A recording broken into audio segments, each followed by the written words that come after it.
Assalamualaikum warahmatullahi wabarakatuh. Jumpa lagi bersama saya Hadi di channel Ngulik Sejarah. Dan pada video kali ini saya akan kembali lagi membacakan suatu kisah misteri nih. Yang kali ini merupakan kisah dari salah satu narasumber yang telah mengirimkan ceritanya kepada kami yang ditulis oleh Manafila. Nah, untuk cerita kali ini daripada kita lama-lama, kita langsung saja menuju ke ceritanya. Oh ya, sebelumnya semua nama dan toko ataupun tempat juga sudah disamarkan ya teman-teman, untuk keamanan karena itu merupakan sebuah privasi ya teman-teman. Yuk daripada kita lama-lama, ya kita langsung saja menuju ke ceritanya. Perhatikan baik-baik karena ceritanya selalu saja akan segera saya mulai.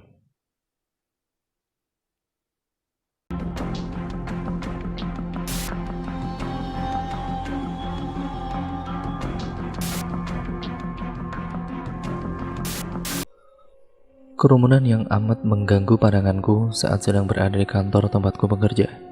Ada apa ini? Tanyaku pada salah seorang karyawanku. Itu bu, anu, jawab karyawanku terbata-bata. Anu apa? Tanyaku dengan nada tidak sabar. Didit bu meninggal dunia bu, jawabnya dengan wajah pucat. Apa? Tanyaku dengan reaksi terkejut lalu menerobos kerumunan itu. Astaga. Saat melihat tubuh Didit terkapar dengan kepala yang bocor, serta isinya keluar. Otaknya berceceran keluar di depan pintu kantor hingga ke jalan. Kedua matanya keluar dari tempatnya, mulutnya ternganga, rambutnya berlumuran darah. Woi, panggil ambulan cepat, perintahku dengan suara lantang. Hari itu juga Didit segera dimakamkan karena kondisi tubuhnya sudah tidak layak. Dan alhamdulillah pemakaman Didit berjalan dengan lancar tanpa ada gangguan apapun. Saya turut berduka cita ya bu, kataku lembut sambil menatap orang tua Didit bergantian. Terima kasih ya nak, jawab ibu Didit dengan isak tangis. Kenapa ini bisa terjadi? Tanyaku pada semua karyawan yang berdiri di hadapanku. Ya kami tidak tahu bu, kami juga tidak mengerti lah bu, kata Adit sebagai sahabat Didit dengan nada bingung. Ya memang semalam Didit kemana? Di kantor bu, dia lembur bu membersihkan lantai 3, jawab Adit lagi. Ya sudah, biarlah kematian Didit diurus oleh polisi, kataku dengan nada bijaksana. Semoga pelakunya cepat ketemu, dan jika ini kecelakaan semoga secepatnya ada klarifikasi dari pihak polisi, lanjutku. Amin, kata mereka serempak. Ya sudah, ayo kembali bekerja. Begitulah ajaku. Aku tengah di rooftop kantor di bagian sudut tepatnya memikirkan Didit yang mati itu, yaitu yang meninggal dengan mengenaskan dan tidak wajar. Katanya Didit itu lompat dari lantai 3 ya, kata salah seorang karyawanku yang berada di atap dengan temannya tetapi tidak melihatku. Kenapa dia mau lompat? Tanya salah seorang temannya, katanya sih ngejar cewek cantik. Jawab karyawan itu lagi. Udahlah, gak usah diungkit lagi. Ayo masuk, jam istirahat makan siang sudah hampir habis ini, kata temannya yang memakai kacamata. Mereka pun bergegas menuju ke ruangannya meninggalkan pertanyaan di benakku. 2 minggu sudah sejak kematian Didit dan kabar simpang siur tentang kematian Didit pun telah lenyap dimakan waktu. Mau lembur sus? Tanyaku pada Susi, salah satu karyawan teladanku. Iya bu, jawabnya sambil tersenyum. Perlu Adit saya suruh temani? Enggak bu, kan Mas Adit udah pulang, kata Susi dengan malu. Bagaimana hubungan kalian sus? Tanyaku basa-basi. Alhamdulillah baik bu, katanya sambil tertunduk. Ya sudah, semoga semuanya lancar ya sus, kataku sambil berlalu pergi. Amin, terima kasih bu. Loh, bu, nggak naik lift? Tanyanya heran saat aku menuju ke tangga. Nggak susah, nggak suka pakai lift, sekalian hitung-hitung olahraga, kataku pada Susi. Lalu aku kemudian melambaikan tangan sambil menuruni tangga satu persatu.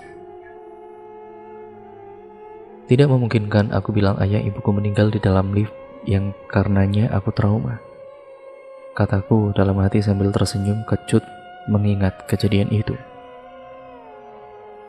Mau pulang bu? Tanya suara yang familiar di telingaku saat aku hendak masuk ke dalam mobilku yang terletak di basement. Iya, jawabku tanpa berpaling. lalu pergi begitu saja. Loh, itu tadi bukannya suara Didit? Seketika, bulu kutuku berdiri.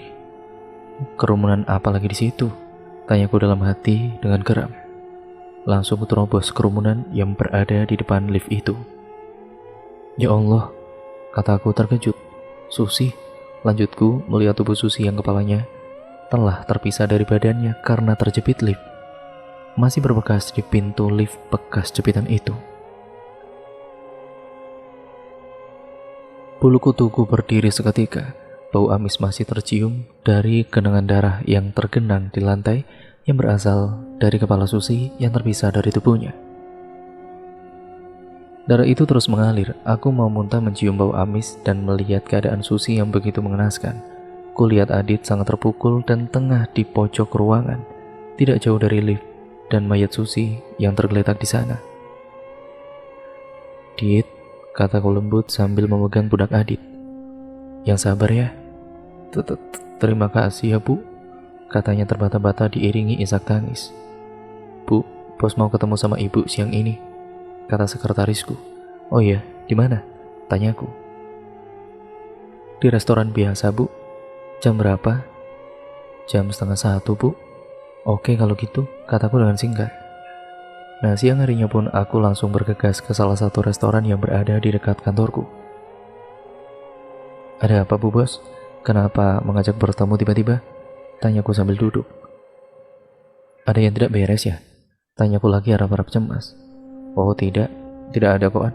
Jawabnya membuat hatiku tenang. Lalu ada keperluan apa saya disuruh kemari Bu? Tanyaku penasaran karena tidak biasanya Bu Bos mengajakku bertemu di luar kantor. Begini, 2 minggu ini saya dengar kantor kita itu ada 2 kasus kematian ya? Tanyanya padaku. Iya benar Bu. Siapa yang meninggal? Didit dan Susi Bu. Jawabku lalu menyeruput minumanku. Oh ini, katanya sambil menyerahkan 2 amplop coklat padaku. Anggap saja ini sumbangan bela sungkawa. Lanjutnya, cepat sebelum aku bertanya. Baik Bu, jawabku sambil berdiri dan meletakkan 2 amplop itu di tasku. Kenapa buru-buru? Tanyanya. Maaf Bu, saya harus ke pemakaman Susi, jawabku sambil melihat ke arah jam tanganku. Oh baiklah, silakan, katanya. Aku pun bergegas. Aku kemudian meletakkan 2 amplop berwarna coklat dan putih di baskom yang disediakan di depan rumah mereka, lalu mengikuti pembacaan Yasin hingga acara pemakaman. Isak tangis mewarnai setiap acara yang dijalani, lalu aku ke rumah Didit. Kenapa Non? Kok Non Ani mukanya gitu? Tanya si Bibi kepadaku. Gak apa-apa Bi, cuma banyak masalah aja kok di kantor, kataku sambil memaksa mengulas senyum. Mau buatin teh Non? Tanya Bibi menawarkan. Boleh Bi, boleh, kataku sambil memegang kepalaku yang pusing. Bibi sudah seperti orang tuaku sejak kematian kedua orang tuaku, dialah yang mengurusku. Apa Adit jadi gila dan kecelakaan? Tanyaku syok sambil terduduk ke kursiku. Iya Bu, jawab sekretarisku. Katanya semalam seusai pemakaman Susi, Adit berkeliaran di jalan Bu, sambil menyebut nama Susi saat menyeberang jalan, dan tanpa melihat kiri kanannya, Adit ternyata tertabrak truk Bu, yang melintas kencang dari arah kanan. Tubuhnya Adit terseret cukup jauh hingga kepalanya dan badannya penyet terlindas mobil Bu. Usus dan ginjalnya berserakan di sepanjang jalan, otaknya juga keluar, sangat mengerikan. Anehnya, lokasi kejadian tidak jauh dari kantor kita, Bu. Lanjutnya panjang lebar, membayangkan tertabraknya saja aku sudah hampir pingsan, apalagi melihatnya secara langsung. Acara pemakaman Adit dilangsungkan seperti biasa. Setiap pemakaman selalu dihadiri isak tangis serta air mata, tapi kali ini cukup tragis kisahnya. Ternyata Adit adalah satu-satunya tulang punggung keluarga, sedangkan kelima adiknya masih bersekolah dan lagi mereka termasuk keluarga yang kurang mampu. Miris sekali memang. Ada yang tidak wajar dengan kematiannya, kata seorang pemuda yang memakai peci berwarna hitam sambil duduk di sampingku. Maksudnya bagaimana? Tanyaku sambil mengeritkan dahiku. Perkenalkan dulu, nama saya Yusuf. Lanjutnya sambil mengulurkan tangannya dan mengulas senyum. Ani, kataku sambil menyambut uluran tangannya. Saya permisi, katanya sambil berdiri dan melepaskan uluran tangannya. Dasar pria aneh, gumamku sambil menyandarkan tubuhku ke tembok. Aku menatap langit kamar sambil menghembuskan napas panjang. Bagaimana bisa 3 karyawanku meninggal di tahun kedua kantor itu dibuka? Aku masih berpikir, ada apa di kantor ini sebenarnya?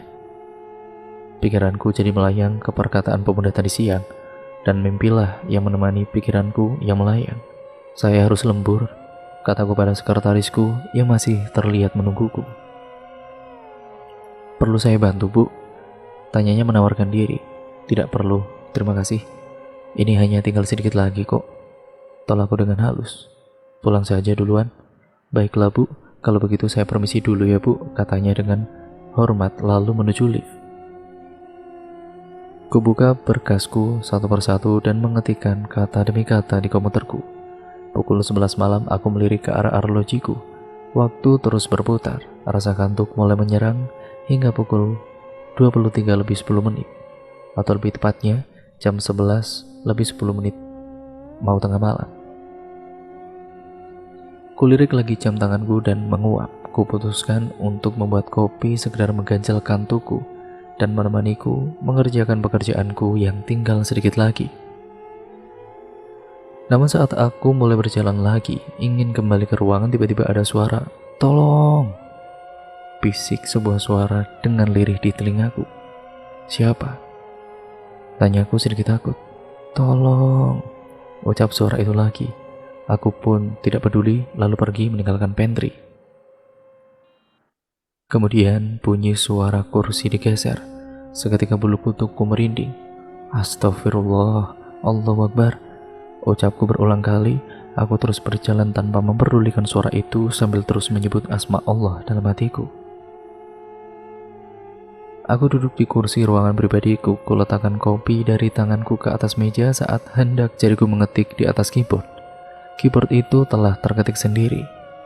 "Tolong, ketik tulisan itu." Aku mulai memberanikan diri dan membalas ketikan itu. "Tolong apa?" ketikku. "Bunuh dia, hilangkan rasa penderitaan ini," serunya.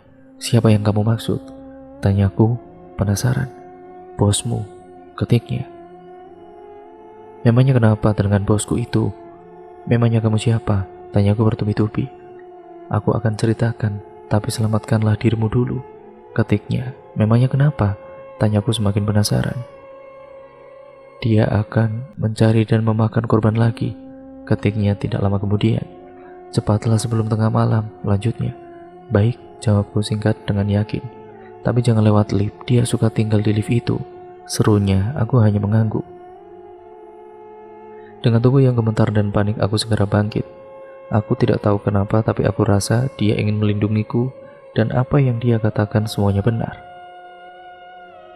Pukul 23 lebih 58, aku melirik jam tanganku sambil melotot. 2 menit lagi. Gumamku dan aku pun langsung berlari, tidak menghiraukan pekerjaanku yang belum selesai. Bunyi kursi digeser itu masih terdengar, malah lebih riuh. Lampu menyala dan mati secara berkala membuat suasana semakin mencekam. Aku tidak peduli dan tetap menuruni anak tangga satu persatu. "Au!" teriakku dengan pantat terduduk ke lantai. "Sudahlah, tidak ada gunanya lagi lari, ajalmu telah tiba," kata sebuah suara yang membuat bulu kutupku berdiri. "Kamu akan jadi yang selanjutnya aku bunuh untuk menjadi teman kekayaannya," ujarnya membuatku semakin takut. "Weh, siapa kamu?" tanyaku dengan tubuh gemetar. "Aku adalah suruhan bosmu," katanya sambil tiba-tiba wajahnya berada tepat di hadapanku. Bola matanya semuanya putih, kulit wajah hingga leher penuh dengan koreng dan banyak kulit terkelupas di sana-sini. Rambutnya acak-acakan, kuping kanan terpotong setengahnya dan mengeluarkan darah yang diserap bajunya yang putih. Bau amis dan juga busuk sangat melekat pada badannya. Aku mau muntah. Tangan kanannya juga penuh koreng dan kulit yang terkelupas, begitu juga tangan kirinya. Jari tangan kanannya tidak utuh. 4 jarinya terpotong dan tinggal tersisa jari kelingkingnya saja. Jari tangan kirinya menempel menjadi satu berselaput dan berlendir menjijikan sekali.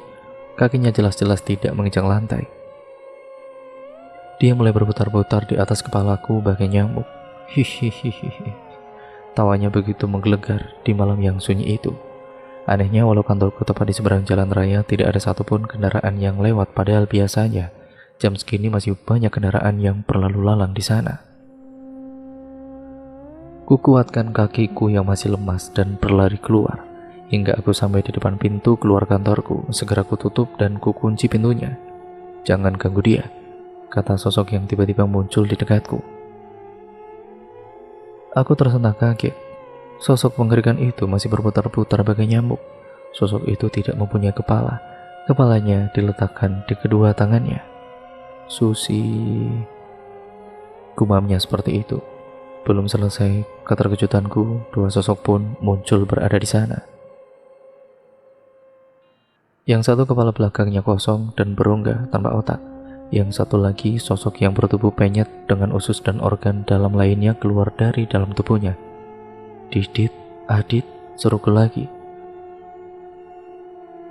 Pertarungan di antara empat makhluk mengerikan itu dimulai. Tidak sampai 15 menit aku menyaksikan pertarungan itu ketika sosok yang mengeroyok satu makhluk terbang itu kalah dan lenyap. Lalu kemudian dia menerobos pintu keluar kantor dari kaca dengan mudahnya. Aku lupa kalau hantu itu bisa menembus dengan mudahnya. "Sepertinya kamu masih penasaran denganku," katanya seperti tahu apa yang aku pikirkan. "Baiklah, sebelum kematianmu akan aku ceritakan," katanya sambil tertawa. "Sebenarnya bosmu itu penyembah setan," katanya mulai bercerita. "Dia menyembah aku." Lanjutnya, "Dia menyembahku untuk mendapatkan kekayaan dan syaratnya harus memberikan tumbal setiap malam yang ditentukan. Awalnya saja dia menumbalkan anaknya yang cantik jelita, lalu 3 karyawannya tadi yang mengeroyokku. Ceritanya panjang lebar, aku mulai mengerti. Dan kali ini adalah giliranmu." Lanjutnya, dan aku menelan ludah. "Tunggu, jawab dulu pertanyaan terakhirku," pintaku dengan sedikit takut dan gemetaran. "Baiklah, siapa yang bicara denganku melalui komputer, menggeser meja dan meminta tolong?" tanyaku bertubi-tubi. "Aku," jawab sosok anak kecil yang cantik mirip dengan bosku dengan membawa boneka teddy bear di tangannya yang tiba-tiba muncul di sampingku. Dia tampak murung dan juga sedih. Panas, panas," kata sosok makhluk terbang itu sambil memegangi kepalanya, membuat pandanganku terarah lagi kepadanya. Aku membalikan badanku dan melihat sosok pemuda yang aku temui di pemakaman Adit. "Dia sedang apa?" tanyaku dalam hati yang melihatnya komat kamit. "Berdoa kepada Allah dan mengalahkannya," jawab sosok anak kecil yang masih berdiri di sampingku sambil menunjuk makhluk terbang yang tengah kesakitan itu. Tidak lama dia pun akhirnya lenyap. "Alhamdulillah," kata pemuda itu sembari mengusapkan kedua telapak tangannya ke wajahnya lalu menghampiriku. "Terima kasih, sekarang kantor ini aman," kata anak kecil itu sambil tersenyum. Senyumnya cantik sekali lalu menghilang begitu saja. Setelah malam yang panjang itu, aku masuk ke kantor dengan agak lesu. "Kenapa, Bu, kurang tidur ya?" tanya sekretarisku. Aku hanya mengangguk pelan. "Bu, bos kita meninggal, Bu," kata salah seorang karyawanku dengan napas ngos-ngosan karena berlari-lari memasuki kantor. "Apa?" tanya sekretarisku dengan mata melotot dan juga terkejut. Pikiranku langsung tertuju pada kejadian tadi malam. "Jadi siapa yang gantiin bos?" tanya sekretarisku lagi pada karyawanku yang masih menghirup udara mengisi paru-parunya yang sesak. Itu dia," katanya sambil menunjuk pemuda yang berada di depan pintu kantor. "Yusuf," kataku spontan, membuat semua mata mengarah kepadaku. "Ibu kenal dia?" "Dia saudara bos kita," tanya karyawanku, diikuti sedikit penjelasan tentangnya. Aku hanya mengangguk. Ternyata Yusuf adalah kerabat dari si bos, dan dia sudah tahu keburukan saudaranya itu, yang tidak lain adalah bosku sendiri. Aku sendiri tidak menyangka tingkat karyawan sekaligus ditumbalkan demi sebuah kekayaan, apalagi ia juga menumbalkan anaknya sendiri. Aku bisa bernapas lega sekarang. Aku berharap semoga tidak ada lagi karyawan yang meninggal. Hari itu juga kami semua satu kantor datang ke pemakaman bosku. Diketahui bahwa meninggalnya bosku karena beliau telah gagal menumbalkanku malam itu. Maka dari itu, sang sesembahannya tidak mau rugi, dan alhasil beliaulah yang harus menanggung resikonya sendiri. Dan cerita pun akhirnya selesai sampai di sini ya teman-teman. Terima kasih untuk kalian semua nih yang sudah mengirimkan cerita-cerita kalian ke channel ini yang nantinya ditulis Mbak Nafila dan saya bacakan di sini. Entah itu cerita pengalaman nyata kalian, ataupun pengalaman fiksi, ataupun cerita hasil karyangan kalian, kalian bisa kirimkan ke alamat email kami yang nantinya akan saya bacakan seperti ini di channel ini. Untuk kisah kali ini bagaimana? Kalian bisa komen di kolom komentar. Jangan lupa like, komen, dan share, serta subscribe channel ini. Jangan lupa untuk kalian tetap mendukung channel ini dengan cara untuk kalian yang belum subscribe channel ini ya teman-teman, dan nyalakan tombol lonceng notifikasinya agar kalian tidak ketinggalan video terbaru selanjutnya dari channel ini. Semoga channel ini bisa berkembang menjadi channel yang jauh lebih baik lagi ke depannya terus. Sekian ya teman-teman. Terima kasih atas dukungan kalian, dan semoga kalian bisa mengambil hikmahnya dari apapun yang terkandung dari cerita kali ini. Yang baik kalian ambil, yang buruk kalian buang jauh-jauh, dan jadikan itu sebagai pembelajaran untuk kita semuanya, agar kita menjadi manusia yang jauh lebih baik dan terhindar dari perilaku-perilaku yang seperti ini, seperti pesugihan ataupun semacamnya. Semoga kita tidak mengalaminya ya teman-teman, dan semoga kita dijauhkan dari segala mara bahaya. Sekian dan terima kasih. Kurang lebihnya mohon maaf. Wassalamualaikum warahmatullahi wabarakatuh.